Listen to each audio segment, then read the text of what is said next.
শান্ত পাহাড় হঠাৎই অশান্ত। স্কুল পড়ুয়া কিশোরীকে ধর্ষণের ঘটনার বিচার চাওয়ার নামে আন্দোলনকে কেন্দ্র করে প্রাণ গেছে তিনজনের। গুইমারায় পুড়িয়ে ফেলা হয়েছে দোকানপাট ও বসতি।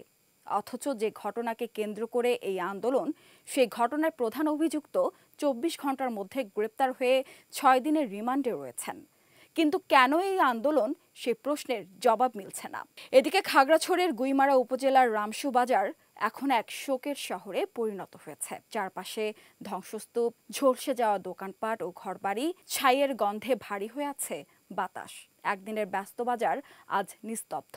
এ যেন যুদ্ধ বিধ্বস্ত কোনো এলাকা। এছাড়া মারমা কিশোরী সংঘবদ্ধ ধর্ষণের শিকার হয়েছে বলে যে অভিযোগ করা হয়েছে তা প্রমাণিত হয়নি। স্বাস্থ্য পরীক্ষার প্রতিবেদনে ধর্ষণের কোনো আলামত পাননি বলে জানিয়েছেন পরীক্ষার নেতৃত্ব দেওয়া চিকিৎসক। গতকাল মঙ্গলবার খাগড়াছড়ির অবরোধ স্থগিত ঘোষণা করা হয়েছে।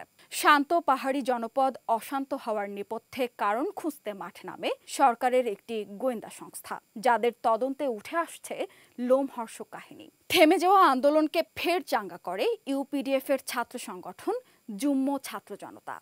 আর এতে যোগ দেয় জেএসএস, ইউপিডিএফ, কেএনএফ ও ম্রো ন্যাশনাল পার্টি এমএনপির সদস্যরা। তারা সবাই সশস্ত্র সন্ত্রাসী ও চাঁদাবাজ বলে স্থানীয়ভাবে পরিচিত। তারাই মূলত অস্ত্রের ভয় দেখিয়ে সাধারণ জনতাকে মাঠে নামতে বাধ্য করে। গত ৭ মাসে ৩ পার্বত্য জেলায় ১০১টি চাঁদাবাজির ঘটনায় নজরদারিতে ছিলেন এই সংগঠনের নেতারা। আর এ সব কিছুর পেছনে রয়েছে পাশের একটি দেশের গভীর চক্রান্ত। মূলত পাহাড়কে অশান্ত করে নিজেদের ফায়দা লোটাই তাদের উদ্দেশ্য বলে সূত্রটি দাবি করেছে। সর্বশেষ ধর্ষণ ঘটনায় তোলপাড়ের আগে গত ২৫ মার্চ খাগড়াছড়ির লারমা বাজারে আগুন দেয় পাহাড়ি সন্ত্রাসীরা। অগ্নিকাণ্ডে প্রায় ২৪টি দোকান পুড়ে একেবারে নিঃস্ব হন ৩০ ব্যবসায়ী। ঈদ ও বৈশাখী উৎসব মুখর পরিস্থিতিতে চাঁদা না দেওয়ায় এই অগ্নিকাণ্ডের ঘটনা ঘটায় পাহাড়িরা। এর ২০ দিন আগেও একই ঘটনা ঘটায় চাঁদাবাজ গ্রুপগুলো।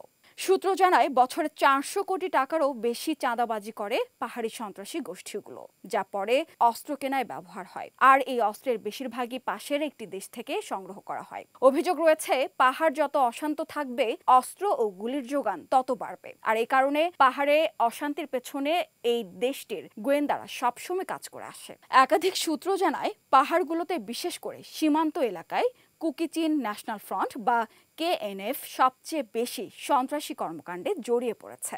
এই সংগঠনের প্রধান নাথান বম বর্তমানে ভারতে আত্মগোপনে রয়েছেন বলে বিভিন্ন সূত্রে জানা গেছে। সেখানে বসেই তিনি পাহাড়ি জনপদকে অশান্ত করার নীল নকশা তৈরি করেন।